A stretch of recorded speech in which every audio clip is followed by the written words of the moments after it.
Oke, saya mulai dulu ya. Bismillahirrahmanirrahim. Assalamualaikum warahmatullahi wabarakatuh. Biasanya keluar ini ya. Oh iya. Jadi hari ini kita melanjutkan materi pertemuan kemarin. Ketika pertemuan kemarin kita membahas tentang sastra Melayu klasik, ya kita masuk sebelum Indonesia itu kan masa kolonial, ya masa kolonial yang juga termasuk masa balai pustaka, ya. Mengapa? Karena ini transisi dari bahasa Melayu menuju bahasa yang dekat dengan bahasa Indonesia. Ya.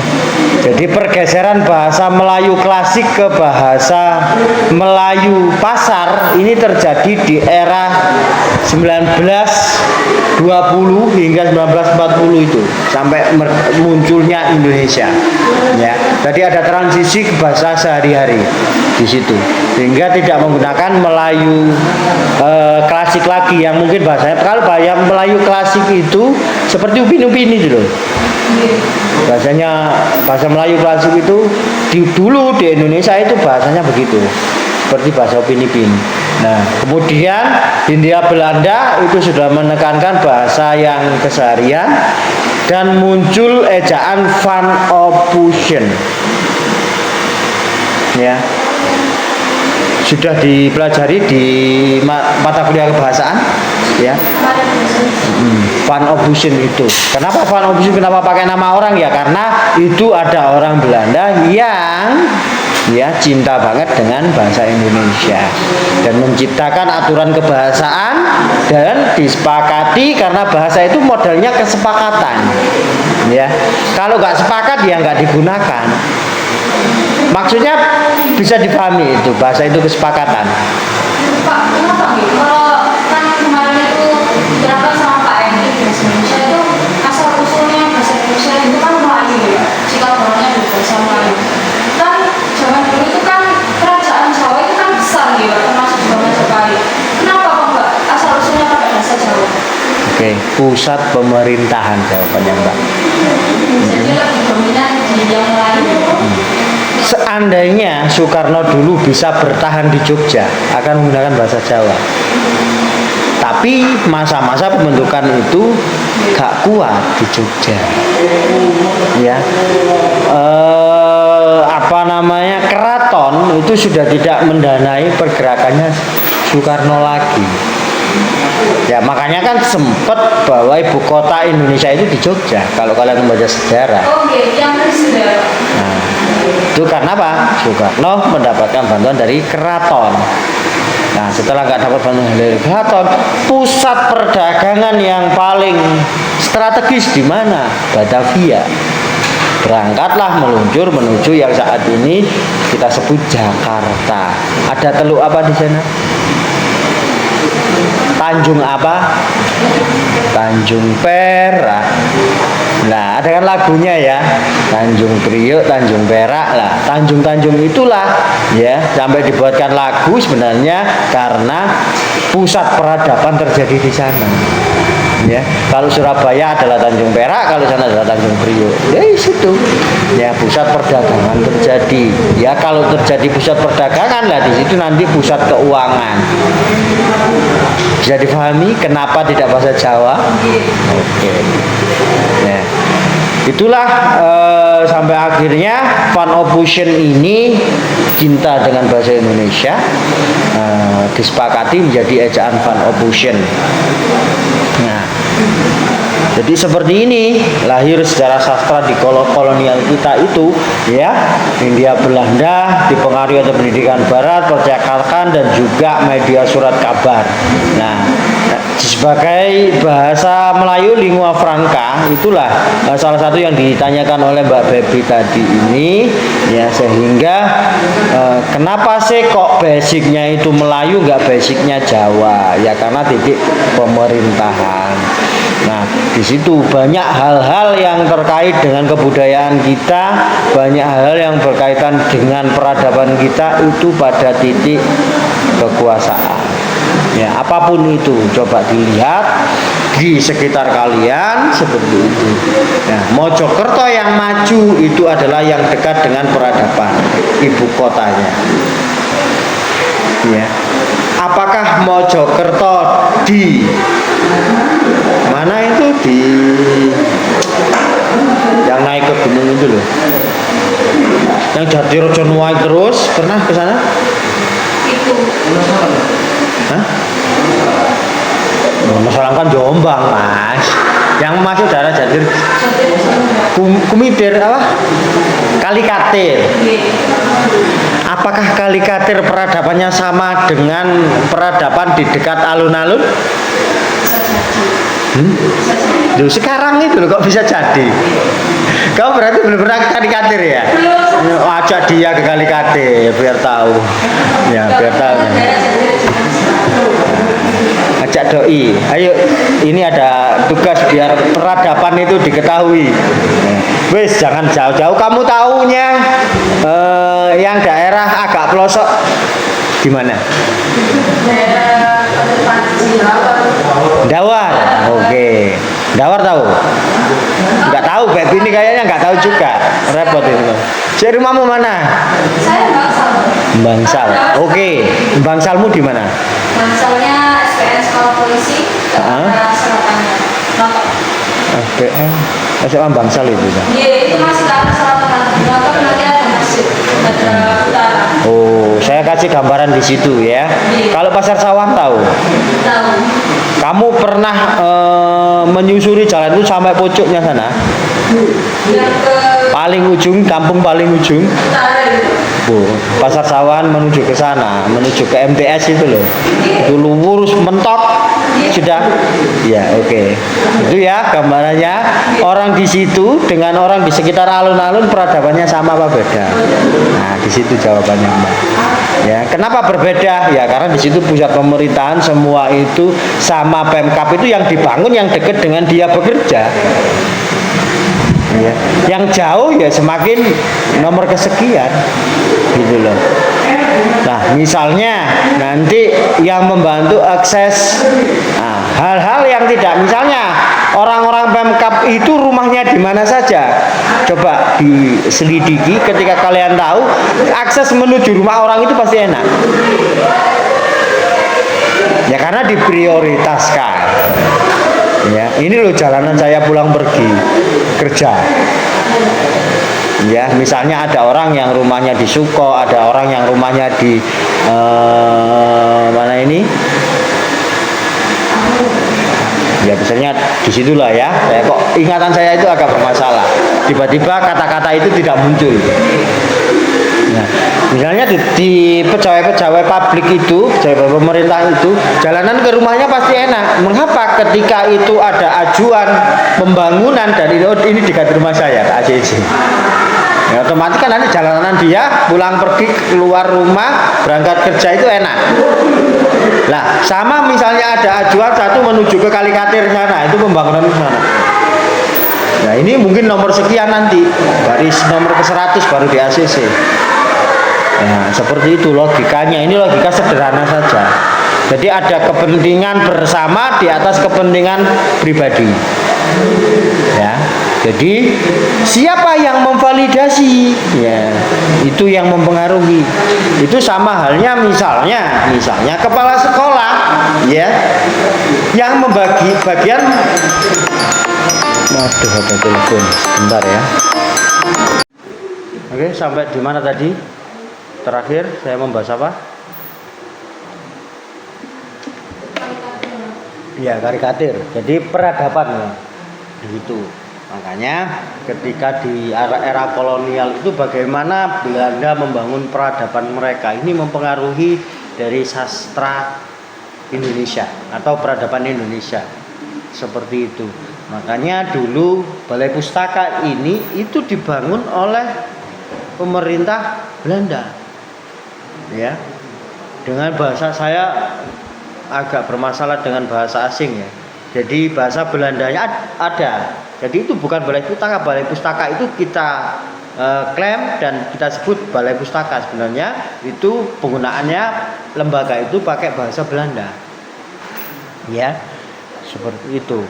Nah, sampai akhirnya kalau kita ngomong kolonial, akhirnya kita juga akan berbicara yang namanya kondisi sosial di era itu, ya. Struktur kolonial yang saat ini masih kita pakai apa? Struktur kolonial yang saat ini masih kita pakai apa? Baju. Ini baju kita saat ini loh. Ini kan bukan budaya kita ini. Bukan ini. Ini peninggalan kolonial ini. Kita dulu itu pakai kemben aja, selesai. Laki-laki itu pakai cewek. Ya atasan kan nggak pakai baju laki-laki. Kalau orang pribumi, ya. Tapi kalau orang prirai, ya atau orang kerajaan itu ada baju, ya. Yang beskap itu, ya. Orang priai kan pakai beskap, tahu beskap? Baju ada Jawa itu loh, ya, beskap, ya. Kemudian kalau yang lorek-lorek itu kan ala-ala orang rakyat jelata era Jawa Tengah, ya, keratonan itu yang seleret-seleret itu, ya. Nah, tapi kalau di sini kan kita telanjang dada lagi-lagi. Tapi kalau orang priayi atau orang-orang kerajaan atau pemerintah setempat itu pakai beskap itu. Kemudian pakai belangkong, ya, itu seperti itu dulu. Lah itu kita nggak kenal apa baju seperti ini ada kancingnya itu, model ini, kemudian model batik, akhirnya ditransformasi ke batik itu kan. Kemudian baju-baju kita, baju-baju kalian ini kan dari Belanda ini. Kalau modelnya Mbak Vita ini dari Timur Tengah, Arab Saudi sana kan. Perpaduan itu akhirnya menjadi model-model gamis. Lah gamis itu kan nanti panas ya karena terusan full gitu ya. Akhirnya dipotong pakai separuh tapi model-model yang Islami. Nah, itu akhirnya peradaban itu kan gitu. Karena apa? Karena kalau perempuan kita pakai kebaya. Pakai cewek. Ya, itu yang punya kita dan sekarang itu sudah nggak dipakai sama kita. Iya kan, tapi tinggal beberapa orang-orang sepuh saja kan yang pakai, betul ya. Padahal itu yang milik kita sendiri, aslinya.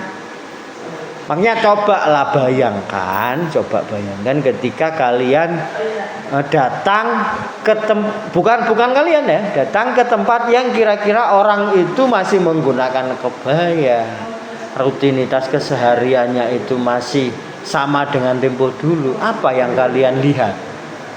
Kira-kira yang kalian rasakan apa kira-kira? Hah? Otentik. Ya. Oh gini ya. Iya, Jogja itu slow living, benar-benar slow living bisa Jogja. Terus kalian yang pernah ke mana yang melihat otentik begitu? Kemana kalian? Yang asli milik jati dirinya itu masih dipakai?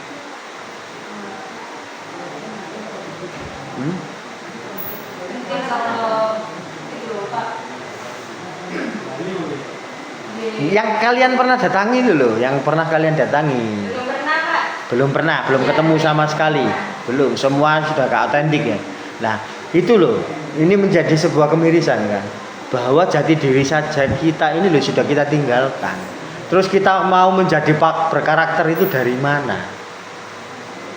Pertanyaannya kan gitu. Kenapa Jogja itu kok jadi gerakan dikit-dikit Jogja? Karena karakter mereka itu kuat. Ketika mau gerakan apa langsung jadi.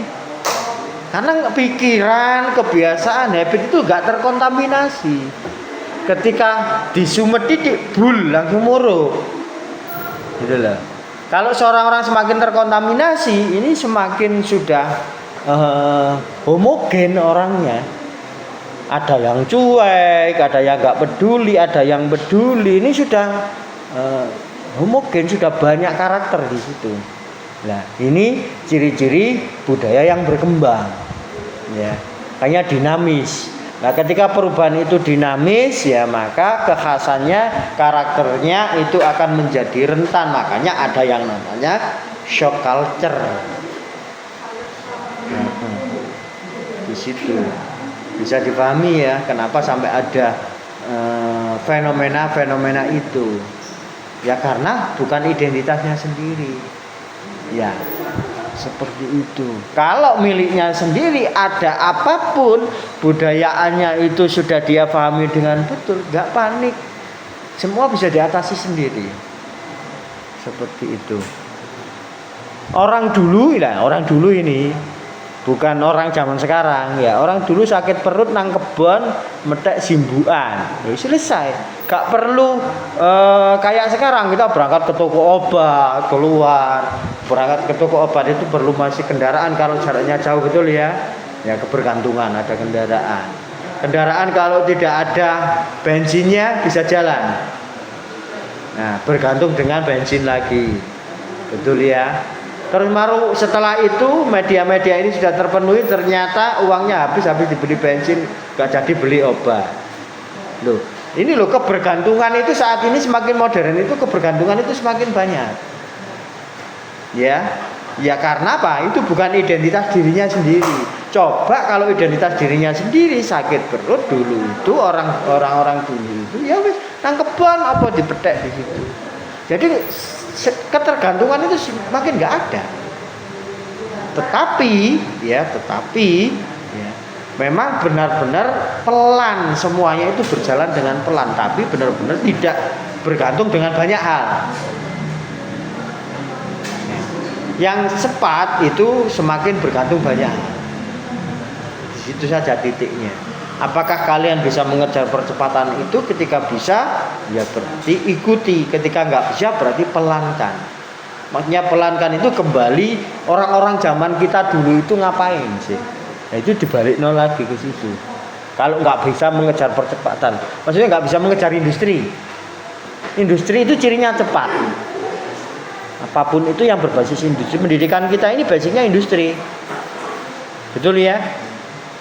Bayar kalian berapa? Kuliah. Nah itu salah satu bukti bahwa ini mendekati ke industri. Bukan culture. Kalau basisnya culture itu pelan, murah, berproses. Nah, makanya kuliah kalian mahal. Karena apa? Perguruan tinggi, akademik itu basicnya sinkron dan relate menuju perkembangan industri. Seperti itu. Ya, jadi bagaimana muncul kelompok-kelompok terpelajar pribumi itu ya karena adanya peradaban-peradaban yang di-share oleh para kolonial. Salah satunya baju, ya, bacaan, ya. Semua akhirnya aktivitas yang dilakukan noni-noni Belanda itu ditiru perempuan-perempuan Jawa. Ya. Kemudian yang dipakai para tentara-tentara Belanda itu juga berusaha dipakai oleh warga-warga pribumi, ya.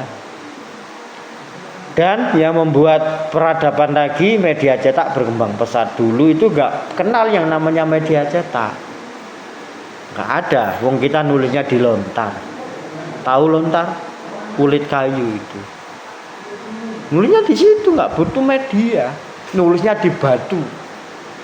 Ya, itu kita di prasasti. Makanya kalau kalian datang ke tempat-tempat bersejarah, ya, itu tulisan-tulisan itu kan di batu, bukan di kertas. Tapi buatnya kan memang sulit ya.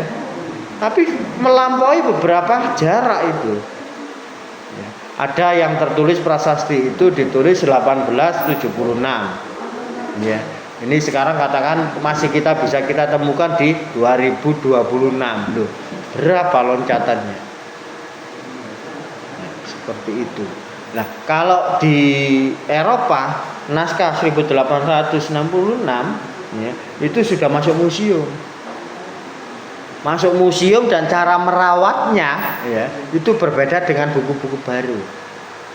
Nah, sebelum dibuka itu disemprot dengan cairan khusus untuk naskah kuno, ya biar nggak sobek. Yang boleh masuk ke situ hanya filolog. Kalian tahu filolog? Filolog itu seorang yang pekerjaannya mempelajari naskah-naskah kuno. Ya. Jadi mereka masuk ke sana, jadi punya alat-alat khusus, buku ini cegak sobek, gitu kayak jampit. Kalau kita gunakan di sini untuk apa ya?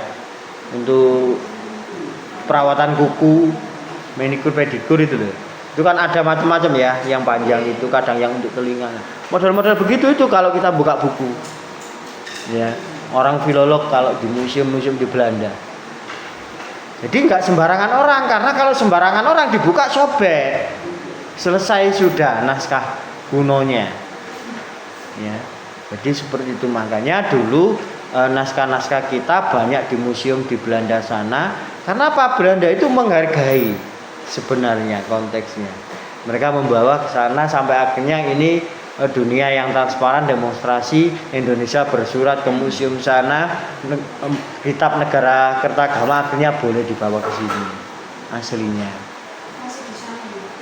Sudah ke sini karena sudah diakui UNESCO tahun 2023 kalau tidak 2013 kalau tidak salah.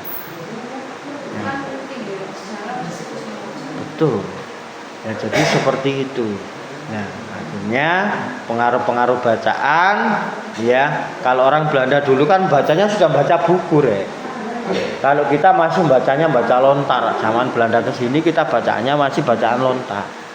Nah, itu tertransfer budayaan itu. Jadi kalau kita mau bersaing dengan Barat ngomong soal literatur saat ini, kalah. Wong mereka itu di sini kita nulis pakai Jawa kuno, sana itu sudah pakai Latin. Di sini bentuk kerajaan di Roma sana itu sudah Oxford University itu sudah berdiri kampusnya. Kita masih kerajaan di sini 1300 itu. Jadi 1383. Nah, di sana perguruan tinggi sudah, sini masih kerajaan. Nah, jadi ini kan ada gap. Kalau zaman kerajaan kan naskah kuno Mas ya, belum Latin. Nah, kalau sekarang itu kan ini kan bahasa Latin ini. Ini loh. Kalau dulu kita pakai Dentawian Jana itu Hono Coroko. Taling pepet tarung. Lah itu. Nah, peradaban itu meloncat ke Latin. Nah, itu kan kita sudah tertinggal beberapa tahun.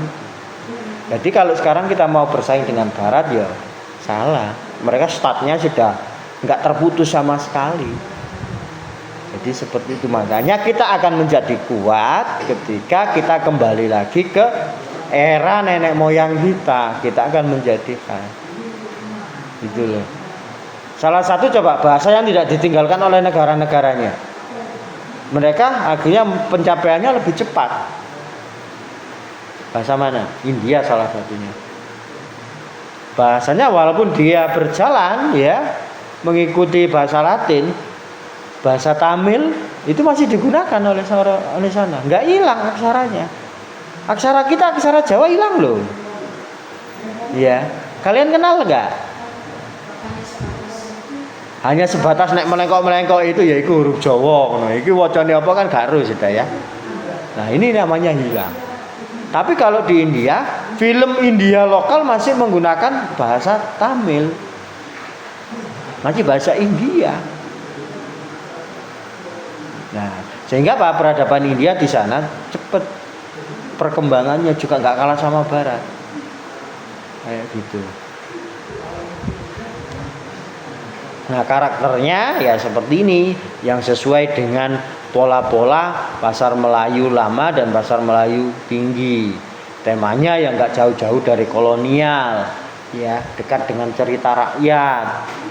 Banyak dipublikasikan melalui surat kabar. Kalau sampai saat ini sih masih sastra itu masih dipublikasikan di surat kabar. Tapi karena COVID kemarin, ya itu sudah mulai berkurang.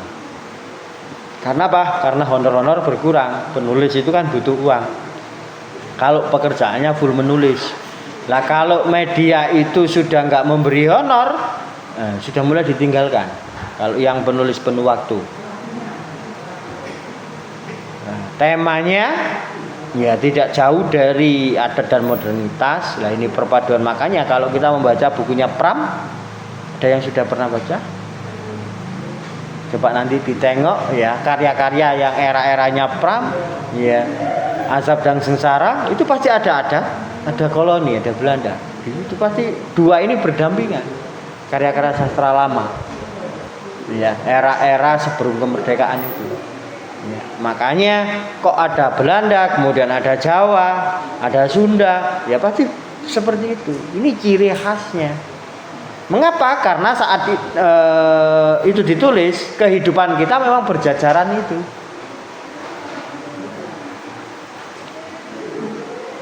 Makanya sastra itu sebagai cerminan dari realita, itu betul sekali. Ya. Nah, kalau lahirnya bacaan itu didirikan oleh Belanda, Balai Pustaka ini 1979. Nah ini loh bahasa Belandanya, Voor de Volkslecture ya, Volkslecture. Ini bahasa Belanda ini. Ini sebenarnya nama dari Balai Pustaka itu sendiri. Dan kemudian dijuluki sebagai Komisi Bacaan Rakyat. Nah, ketika diterjemahkan menjadi Balai Pustaka. Nah, ciri-cirinya akan menyediakan bacaan-bacaan yang mendidik, ya seperti itu, mengontrol. Makanya kan yang sifatnya menolak koloni itu tidak diterbitkan, akan diterbitkan insidentil oleh kelompok-kelompok sastrawan dengan diskusi-diskusi kecil. Itu seperti itu, ya. Sehingga karena ini terkontrol, orang Belanda ini kan uangnya banyak, ya. Sehingga ketika digunakan penyebaran lebih cepat.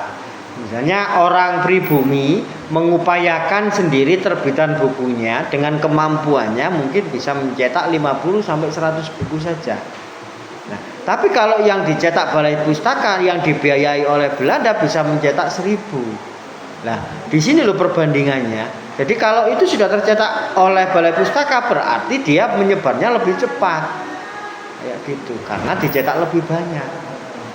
Ya, kronologinya seperti itu bisa difahami ya. Sehingga ini menjadi ciri-ciri khas ya, yang salah satunya ini bisa menjadi garis merah kalau kita ngomong soal sastra kolonial dan sastra Balai Pustaka. Nah, tetapi pada ini juga nggak ngomong high culture saja ya, ada juga yang ngomong populer ya, era Balai Pustaka itu.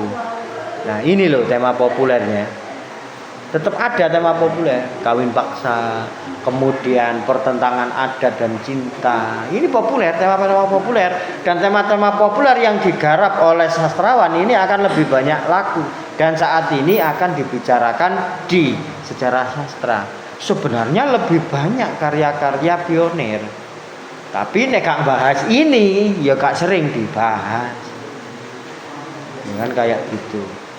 Nah, kalian nama pengarang yang kalian kenal saat masuk ke Unim semester 1 karyanya siapa? Lama boleh, baru boleh, siapa yang kalian kenal?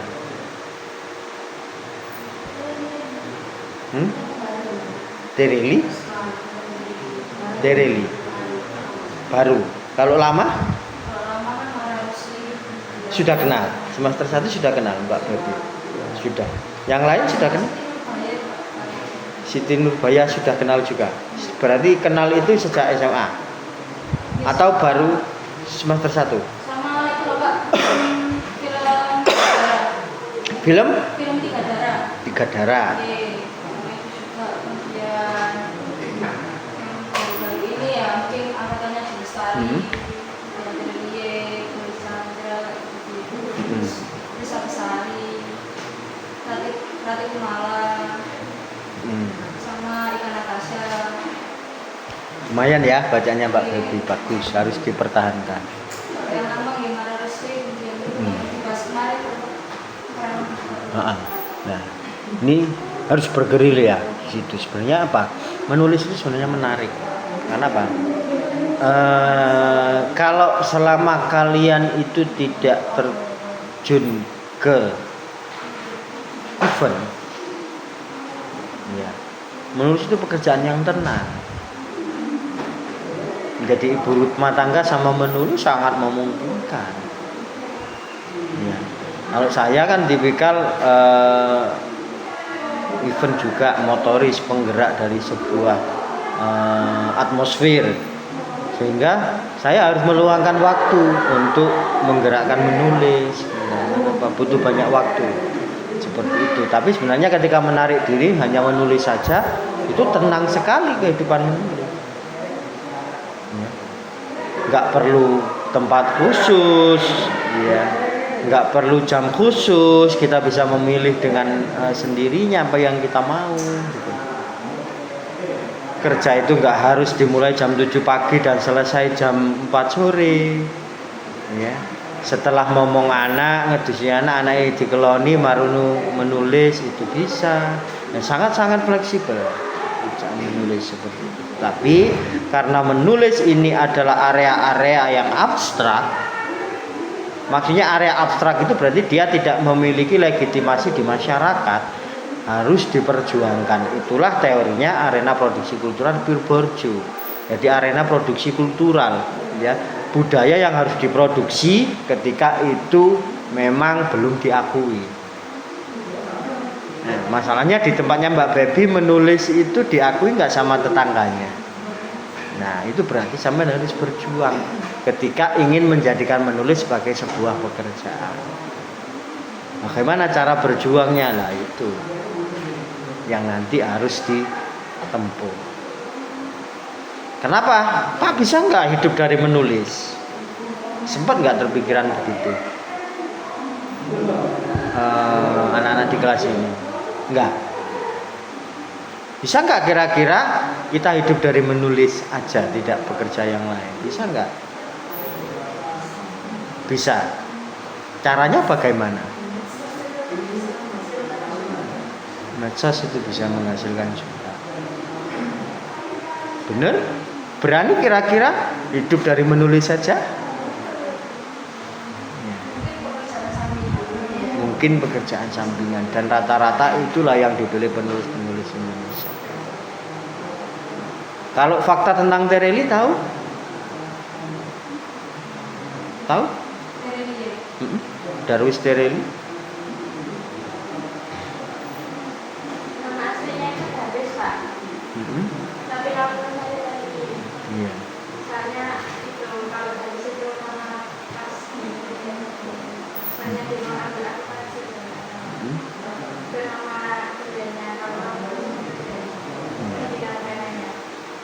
Selain itu ada yang tahu tentang Darwis? Cukup itu aja. Tereli itu sekarang full time menulis. Full time. Pekerjaannya full time, berarti nulis tok, nggak ada pekerjaan lain. Terakhir dia meninggalkan pekerjaannya, gajinya jika saya tidak salah ingat 80 juta per bulan sebagai akuntan.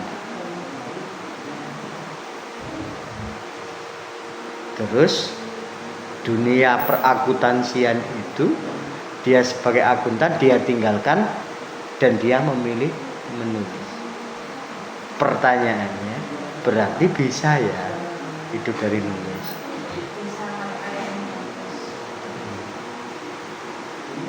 Seperti itu. Bukan soal karya bagus saja, banyak karya sastrawan yang high culture. Kalau Tereli itu memilih pop. Pop itu punya legitimasi. Pop itu punya popularitas dan materi, ya.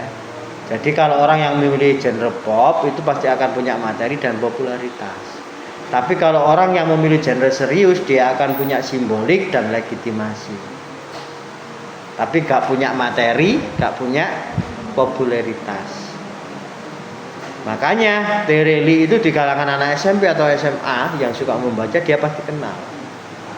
Tapi coba tanya anak SMA apa SMA yang suka baca novel, tanya Pramudia Anantatur tahu. Di situ. Karena apa? Wilayah di Serius dia punya itu. Ya. Punya legitimasi, punya simbolik. Legitimasi mana? Coba. Pergerakan Indonesia itu tidak lepas dari kata atau nama Pramudia Anantatur. Dia termasuk salah satu yang berseberangan dengan Partai Komunis Indonesia. Ngomong Partai Komunis Indonesia berarti kan ngomong sejarah Indonesia. Nah, legitimasi. Tapi Tereli nggak punya legitimasi itu.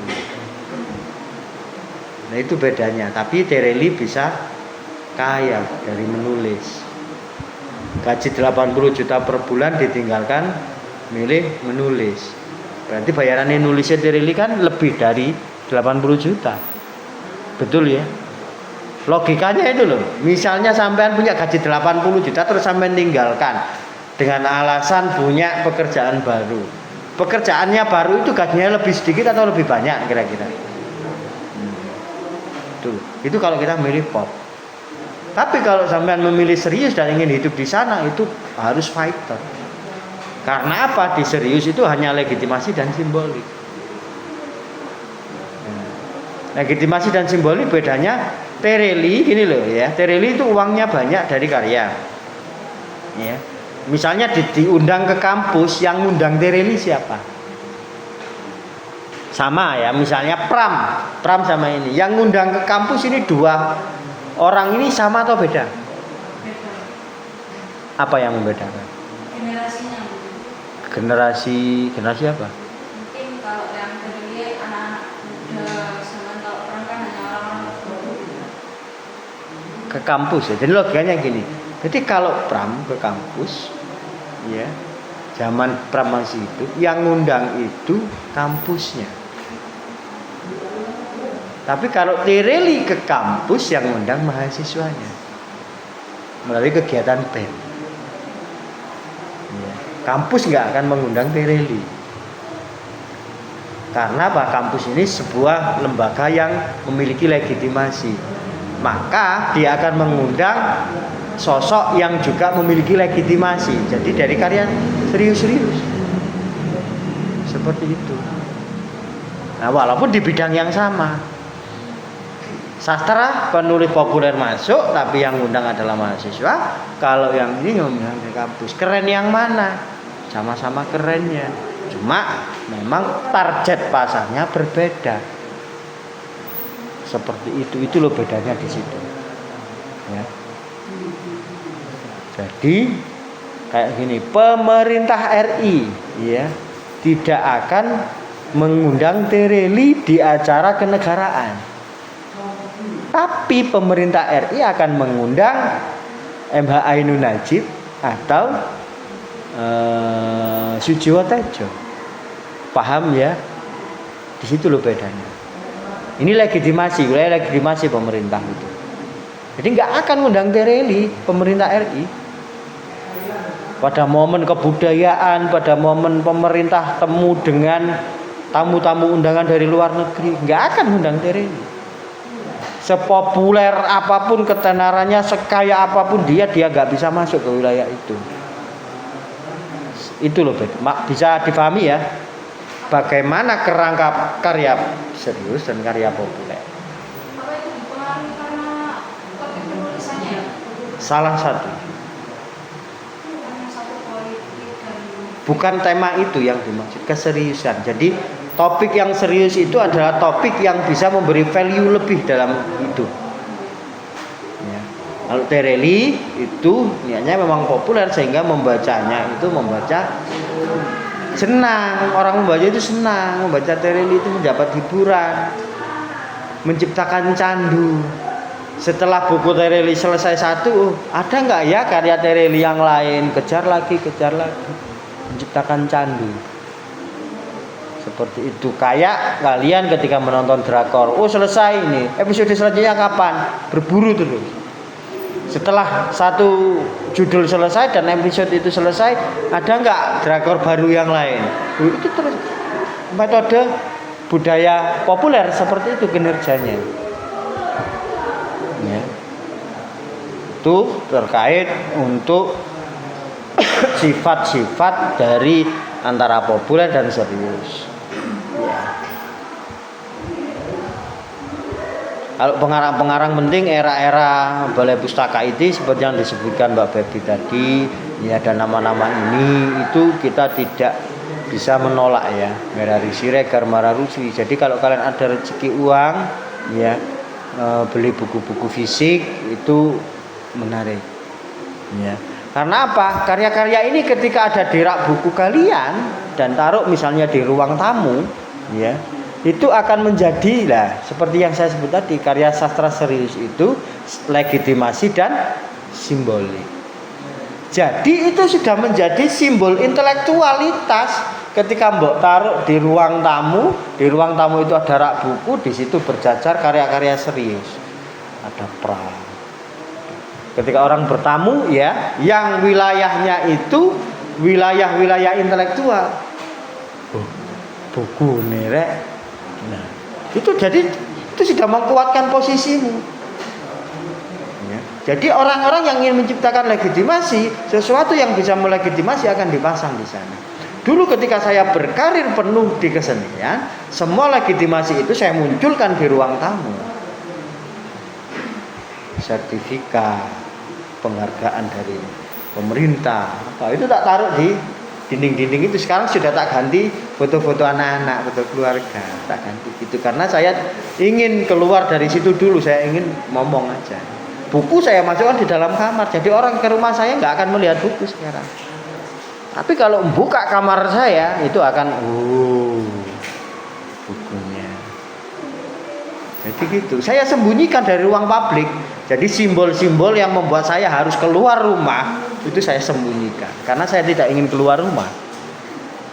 Ya, kakak tingkat kalian dulu itu menganggap saya itu selain dosen adalah pemilik bengkel otomotif. Karena yang dilihat di aktivitas di story WA saya itu saya main-main mobil. Naik mobil ini, pakai mobil itu, kemudian melihat bongkaran mesin, melihat ngomong ban dan lain sebagainya. Kakak kalian, tingkat kalian yang terakhir semester 8 yang aktif itu si Yuafa itu menganggap saya seorang otomotif, bukan seorang seniman. Dan ketika baru tahu kemarin saya muncul lagi ke permukaan, loh, Pak Fatoni ternyata begini, baru tahu dia. Nah, seperti itu. Karena saya sembunyikan, modal itu saya sembunyikan rapat biar orang nggak tahu, biar saya nggak sering keluar rumah. Gitu. Ingin apa? Ingin ngomong. Modal saya tinggalkan. Karena apa? Saya punya dulu itu gini. Dulu waktu saya TK itu saya dipamiti orang tua begini. Nah, ibu kerja ya. Ayah kan sudah kerja kan sebagai sebagai kepala rumah tangga kan kewajiban ya bekerja. Terus ibu berangkat juga. Jadi tiba-tiba itu kesunyian itu rasanya datang.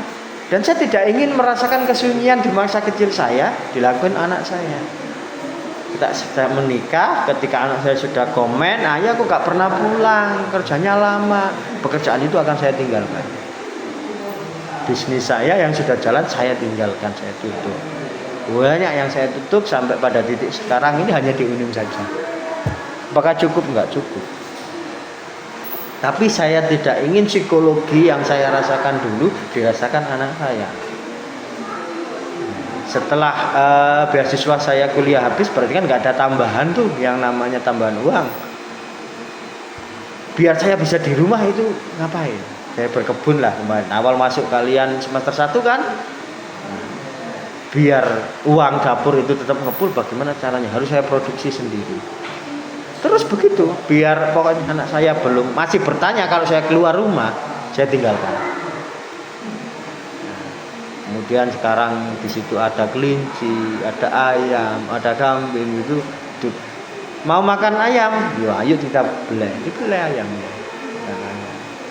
Gajinya ya dari UNIM ya untuk kebutuhan anak-anak itu sekolah, makan sudah alhamdulillah sudah dapat 1 siklus ini. Oh berarti bertani itu harus 1 siklus, nggak bisa. Kalau berjuang sekarang kemudian besok mau disembelih ya selesai, karena siklus itu belum mudah. Sekarang sudah berjalan. Kalau mau masak tinggal datang ke salah satu bedengan di depan dipotong. Masak. Besok pengen masak apa? Masak bayam, ganti motong bayam.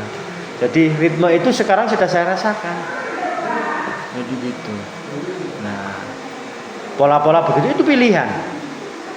Ya, tidak semua orang bisa menjadi ini. Bahkan orang tua saya melihat saya itu nggak siap.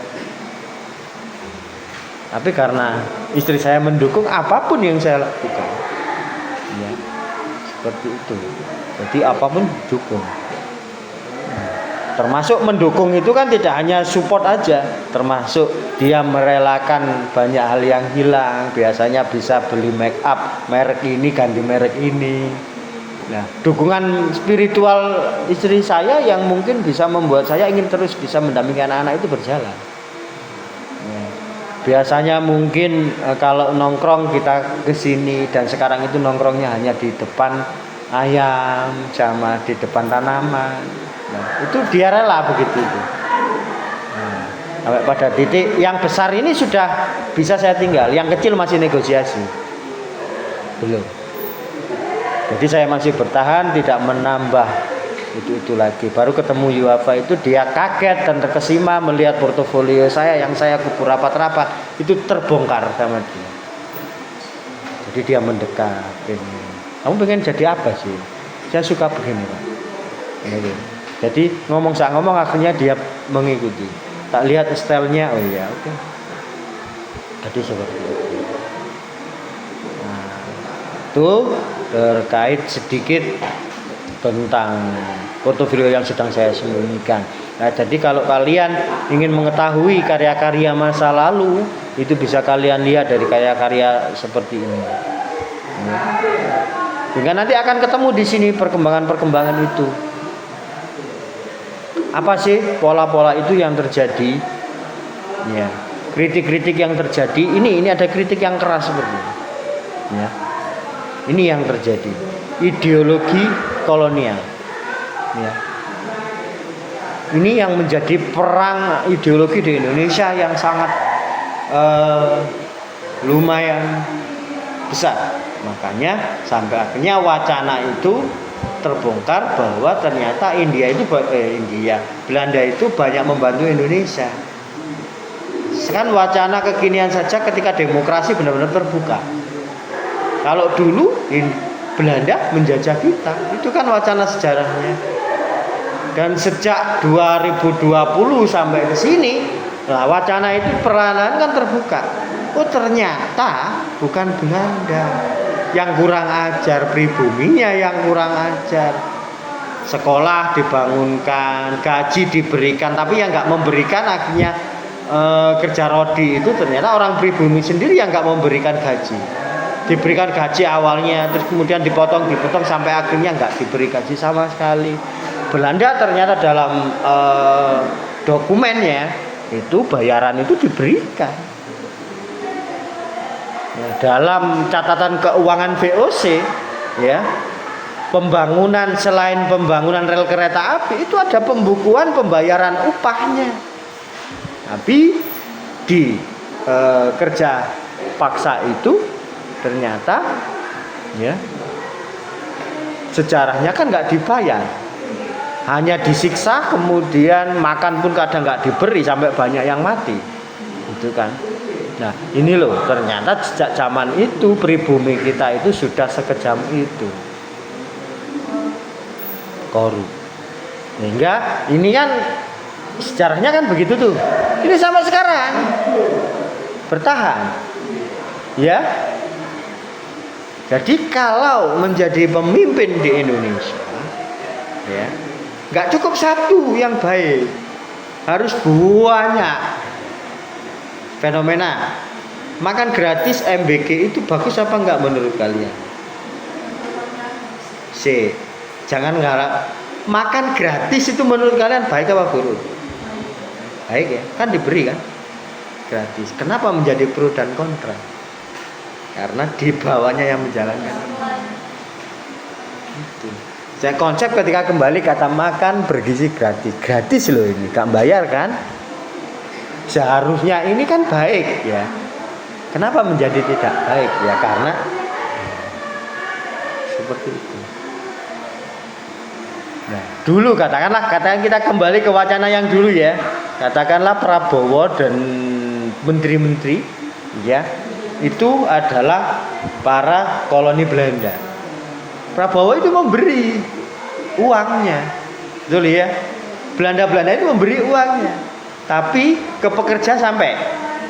Nah, Prabowo ini memberikan 15.000 dari atas. Nyampe 15.000 di SPBG kita. Nyampe enggak? Beritanya yang tersebar 2,5, 3.000. Ya misalnya 3.000 yang nyampe, 12.000-nya nyantol di mana? Nah itu kan masalahnya. Ya seperti itu fenomenanya. Itu terjadi sejak era kolonial. Kan ngeri ya bangsa kita ini ternyata. Kalau misalnya kengerian-kengerian itu dihapuskan pelan-pelan, ya, pelan-pelan saja. Nggak bisa cepat, nanti orang-orang itu stres semua itu yang di pemerintahan itu. Mengapa? Ya, kita menjadi negara mungkin bisa mengalahkan Eropa, bisa mengalahkan Amerika yang adikuasa. Dari MBG saja, uang dari MBG saja itu loh, ketika sama mahasiswa UGM dianalisa, orang-orang miskin di Indonesia itu akan per kepalanya akan mendapatkan 5.000, ya 5 juta maksudnya per bulan dari uang MBG saja. Bukan belum program-program yang lain. Nah, itu kalau dikelola dengan benar. Nah, subsidi BBM kalau dikelola dengan benar, ya. Semuanya kalau benar, Ustaz, Indonesia ini akan mengerikan.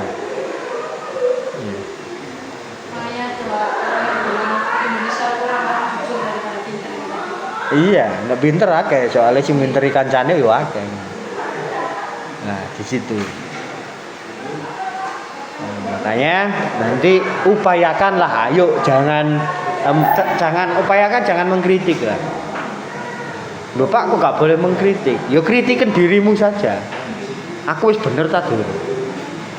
Itu lebih bagus untuk membangun Indonesia daripada kalian mengkritik, mendemo di itu, tapi gak kisok ngritik awake dhewe. Bener ya? Nah ini logikanya. Kalau kalian gak bisa mengkritik kalian sendiri, berarti kalian gak menciptakan perubahan. Mengkritik keluar itu lebih sulit daripada mengkritik dalam. Kalau mengkritik keluar itu kemungkinan terjadi perubahan sangat kecil, tapi kalau kalian mengkritik ke dalam, perubahan itu hampir 100%. Ya, yang diinginkan perubahan yang real apa cuma menimbulkan kerusuhan. Kalau keluar pasti rusuh. Ya, misalnya kamu aja ingin mengubah pasanganmu, bisa enggak? Enggak bisa. Logikanya enggak bisa. Tapi kalau kamu yang ingin berubah, kenapa sih pasanganku kok begini? Salahku apa? Melihatnya ke dalam, bukan keluar. Karena yang bisa diubah itu ke dalam. Nah itu nanti loh, kekasihku kenapa ya kok tiba-tiba begini? Dia akhirnya juga ke dalam juga. Nah akhirnya sama-sama dialog dalam, ketemu, akhirnya kedua-duanya jadi berubah. Loh, akhirnya kalau tadi mengkritik bisa saja ini yang begini menjadi begini karena ada kritik dan tidak menerima. Tapi kalau mengkritiknya ke dalam, ini akan menciptakan perubahan kedua-duanya. Ini loh yang nggak pernah dipikirkan para aktivis-aktivis, ya kan? Tapi ayo kita demo, kita minta ini, gitu kan? Kemudian ternyata ada seorang politikus membawa uang 1 koper dan 1 promotornya itu ditarik sini. Ikut saya sebentar.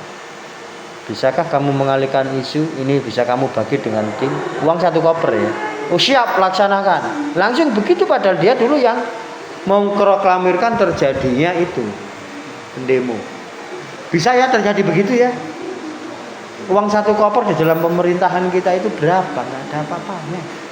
Tapi kalau buat 1 oknum itu banyak, betul?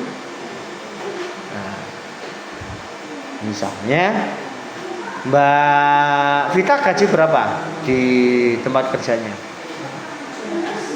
700. Bagi Mbak Vita itu mungkin juga kecil, tapi bisa juga itu menjadi besar ketika kita bersyukur, gitu ya.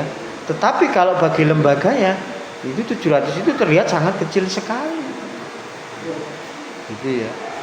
Maksudnya kecil itu dari perputaran keuangan di lembaga kerjanya. Uang 700 akan terlihat kecil. Ya, jadi seperti itu. Jadi kalau dibawa ke personal itu uang akan menjadi besar. Tapi kalau dibawa ke putaran yang lebih besar itu terlihat sangat kecil. Jadi kalau misalnya itu dibawa ke kabupaten saja.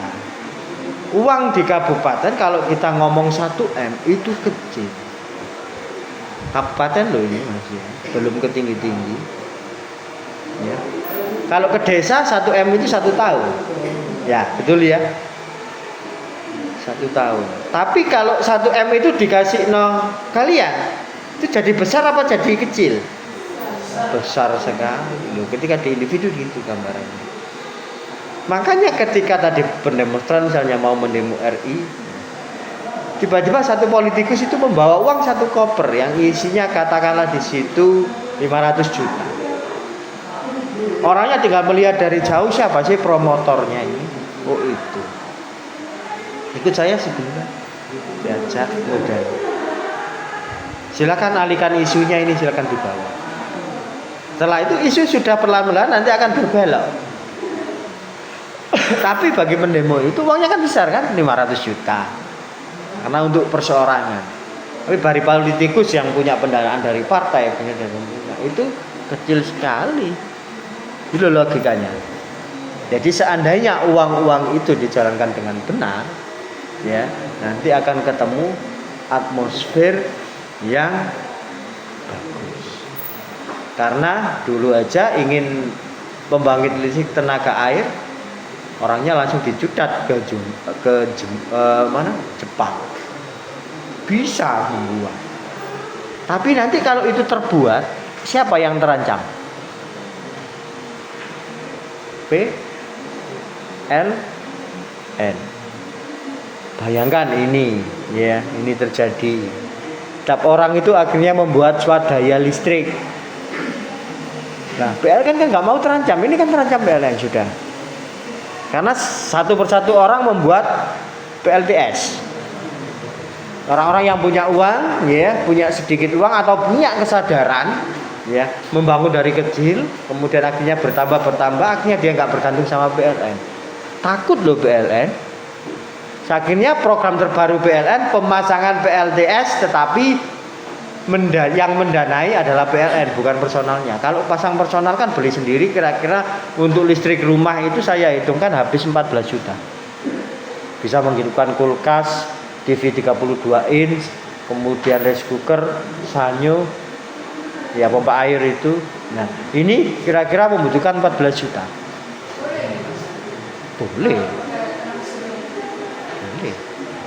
Gak ada masalah, gak ada larangan. Nggak ada. Baru kalau mau disinkronkan dengan BLN, jadi satu dengan BLN itu harus izin. Tapi kalau kamu izin sekarang misalnya Mbak Vita mau izin, ya, PLN yang masang semua 14 juta itu dipasangkan BLN, tapi Mbak Vita tetap bayar. Jadi matahari yang dikelola itu tetap dibayar oleh Mbak Vita karena 14 jutanya dipasangkan PLN, sampai nggak keluar sama sekali. Tapi apa plusnya? Ya kalau listrik PLN mati, ya pemadaman berkala itu biasanya kan ada ya, rumah sampean masih nyala. Kalau sampean izin pasang PLTS, paham perbedaannya? Nah di situ sehingga misalnya sak perumahan mati kabeh ya, sampean wis pasang PLTS dengan PLN itu diperintahkan semua oleh PLN dijadikan satu dengan listrik rumah sampean. Nah ketika pemadaman rumah sampean tetap nyala karena ada PLTS tadi, ada baterai yang sudah diinstal. Ini saya beberapa pelan-pelan ini menuju ke sana karena kan banyak ya segitu. Mau saya cicil satu. Sekarang saya cicil lampu aja. Lampu itu kan sudah ada yang PLTS sekarang kan. Jadi saya beli lampu di kebun, tak taruh satu. Ternyata tak lihat dulu, awet ya. Ini hampir 1 tahun dia belum rusak kok. Maksudnya dijemur di bawah matahari, kena udanan di tempat terbuka. Oh, gak mati ya. Padahal harganya lebih murah dari lampu rumah itu loh. Yang saya beli itu berapa? Nggak sampai 20.000. Besarnya segini.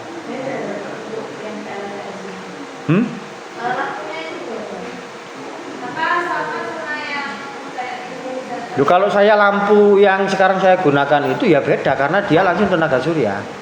Jadi modelnya ini atap ini ada penerima sinar matahari, ya terus di sini lampunya. Jadi pokoknya saya tempatkan di tempat terbuka. Jadi kalau timernya itu kan ada beberapa. Yang saya pilih itu timer otomatis. Kalau gelap dia akan nyala. Jadi di titik tertentu di kebun saya dia akan menyala sendiri.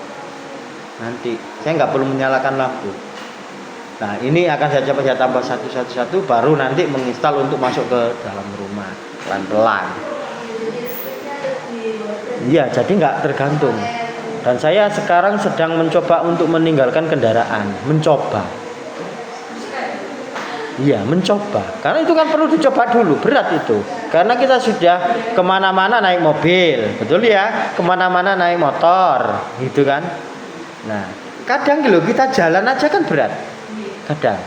Nek sampean misalnya mau beli gula ke agak jauh dikit, memilih berjalan kaki apa njupuk kontaknya sepeda.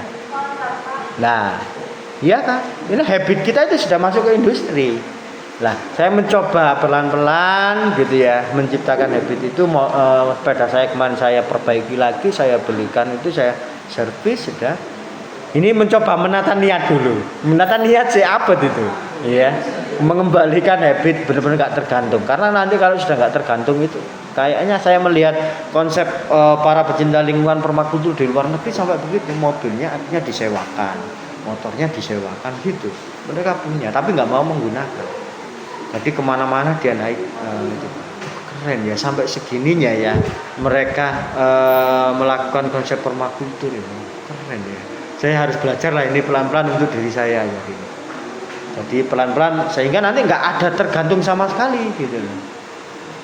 Nah, goalnya di situ menjaga alam. Jadi kita mengambil seperlunya seperti itu.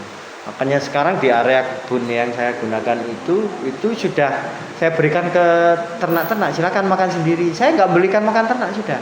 Dulu 2 bulan pertama itu saya selalu beli makan ternak berupa konsentrat. Itu awal-awal ya karena ketika beli itu kan perlu kalau langsung diubah itu kan nggak bisa dia.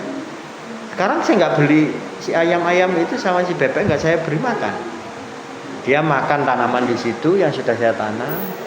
Kemudian serangga-serangga, bagaimana saya menciptakan serangga. Nah mereka tak lihat, tak tangkap gitu ya. 1 bulan, apakah dia kurus? Ternyata makanannya di sini banyak. Nah, ini loh yang namanya sistem berkelanjutan. Seperti itu yang bisa saya sampaikan dan signifikansinya ini ya pondasi lahirnya generasi sastrawan berikutnya ini. Makanya next ketika ke Pujangga Baru ini pasti ada hubungannya dengan Balai Pustaka. Balai Pustaka ketika nanti masuk ke era 50-an ini pasti ada hubungannya. Begitu seterusnya yang benar-benar terputus ya.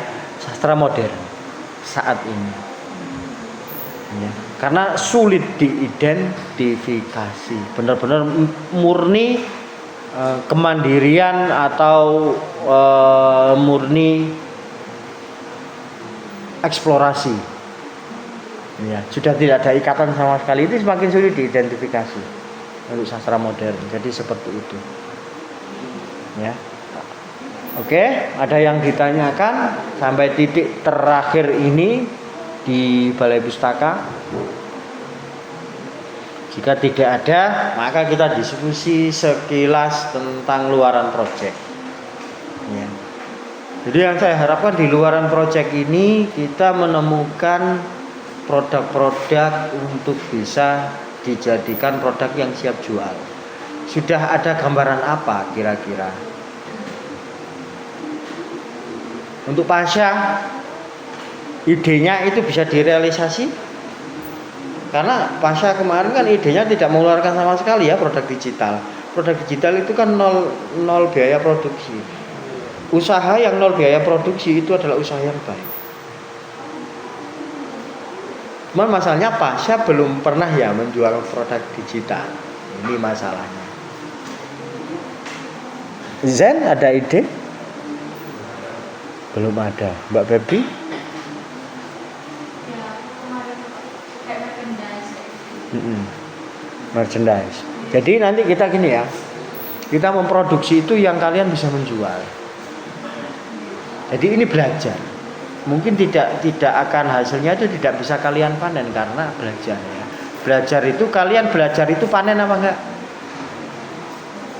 Kalian kuliah itu loh, panen apa enggak? Kuliah apa yang dipanen? Hah? Belum panen. Tidak bisa. Ilmunya itu kadang itu kalian kan belum bisa memanen, dapat tapi kan belum bisa merasakan impact dari yang kalian dapatkan kan. Berapa tahun kalian belajar? SD, TK ya, malah PAUD ya? TK, SD,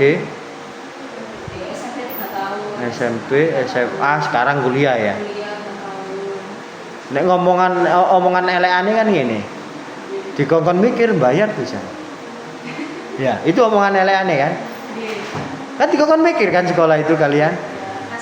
Bayar terus mulai dikai pekerjaan yang namanya PR, betul ya? Itu bayar terus loh ya, dari SD sampai kuliah sekarang bayar terus itu ya. Itu omongan kasare seperti itu. Tapi kan kalian lakukan, kalian jalani kan. Ya, seperti itu. Jadi sama, pikirkanlah sebenarnya kalau mau usaha itu mikirnya gitu. Awal itu sebelum sampai sukses. Jadi ketika nanti awal ini luaran output ini sebagai bentuk belajar, tapi yang saya harapkan bisa sampai terjadi transaksi jual beli. Jual sudah. Oh, affiliate sudah jadi affiliate, sudah bisa menjual. Alhamdulillah. Produk rumah tangga. Ya, niche-nya apa sampean? Produk rumah tangga. Iya. Sudah banyak penjualannya, Mbak? Belum, Pak, masih ada berjualan. Kemarin baru, minggu kemarin yang penyembrakan sudah. Itu. Terus itu saya mulai. Ini 600 followers. Betul. Terus saya coba itu, awalnya ya belum ada yang beli, belum ada yang cetak, Pak. Tapi dalam pengelolaan setiap hari mulai muncul.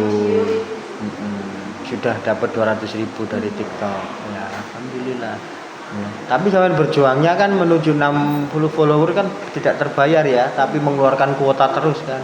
Nah di situ.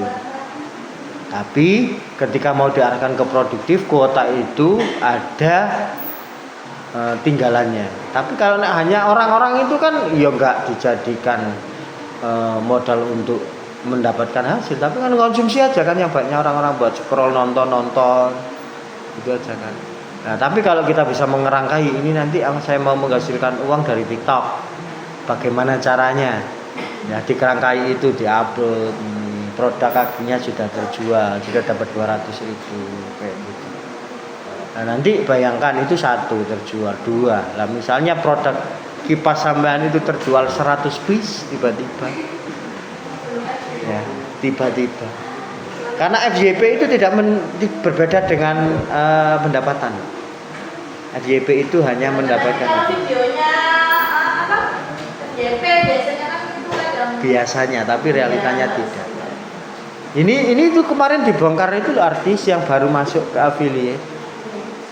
View sampean kan enak, iya tapi ya beli nggak ada. Nggak ada, Pak. Nah itu namanya personal branding. Jadi dia sebagai public figure berhasil, tetapi dia belum membangun personal branding untuk produknya dia. Jadi yang nonton banyak, makanya dia diskusi sama affiliate yang ahli itu kan, nggak lihat. Ternyata views meledak saja nggak menjamin produk terjual. Dari diskusi mereka itu, gitu. Jadi Bagaimana sampai menciptakan, oh ini loh ternyata produk ini itu akan saya beli dari orang ini loh. Gitu caranya itu sampai membangun itu gimana. Lah itu yang perlu sampai pikirkan strateginya. Jadi bukan soal viewersnya. Jadi ini dari artis loh ya. Artis kalian kan bisa membayangkan ya berapa view-nya ya.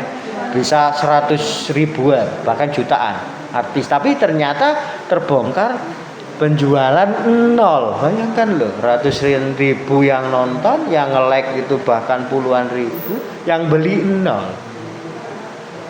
Nah, jadi jangan berpatok pada views meledak, tapi personal branding. Kalau sampai pernah membaca buku motivasi usaha atau jejak-jejak para pengusaha, ya, itu ada sebuah kisah yang pernah saya baca itu ketika seorang anak bertanya kepada seorang pengusaha, apa yang harus saya lakukan ketika saya ingin usaha? Jawaban pengusaha itu jawabannya gimana? Kamu hidup di mana? Saya hidup di perumahan ini misalnya.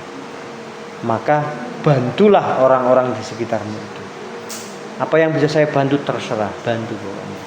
Jadi dia membantu menyapu halaman setiap rumah di sepanjang kompleksnya dia. Ya.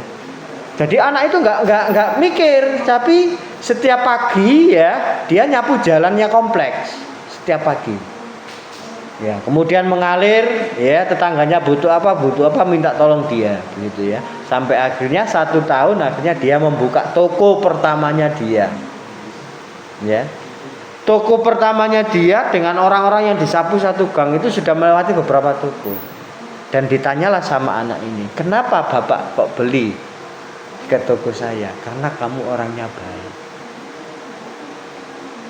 Jadi melewati 3 toko loh bapak tua itu menuju ke sini. Karena kamu orangnya baik, sering bantu saya. Ya, jalan depan rumah itu kamu sapu. Jadi hanya karena orang ini baik. Dodolannya pada mungkin lebih murah tetangganya. Jadi seperti itu yang bisa saya sampaikan untuk konklusi sehingga nanti bisa menjual produknya, berarti kita harus menjadi orang baik. Mari kita sama-sama menjadi orang baik ya, kita berjuang. Nanti biar bisa menjual produk sebanyak-banyaknya. Kita nanti atau kita kunci produk kecil tapi yang bisa terjual apa kira-kira? Kecil yang bisa terjual kira-kira? Kantungan kunci atau kita kunci ke sana? Atau kalian tertarik apa? Stiker? Lah itu kan biayanya nggak banyak ya. Tapi kita dengan mudah kan melihat itu semua. Maksudnya orang beli stiker itu kan nggak perlu mikir ya, ayolah bantu saya. Nah misalnya gitu kan bisa terjual kan. Tapi kalau misalnya kalian mau menjual produknya agak mahal, misalnya kaos, belilah kaos berapa? 100 ribu, sih mikir, ya. Tapi kalau mau membeli stiker 2.000, minta tolong kok beliin stiker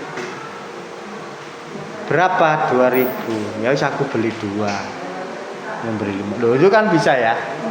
Ya atau kita fokus ke produk yang produksinya nggak mahal, memungkinkan untuk dijual. Ini sebagai portofolio saja. Nanti bisa kita respon ke produk-produk yang lain. Gitu tak? Atau bagaimana? Oke. Nah, seperti itu kantungan kunci sama stiker ya. Terus apa yang dititipkan di makanan kalau secara sastra kita? Itu kan murni bisnis nanti kan. Kalau makanan,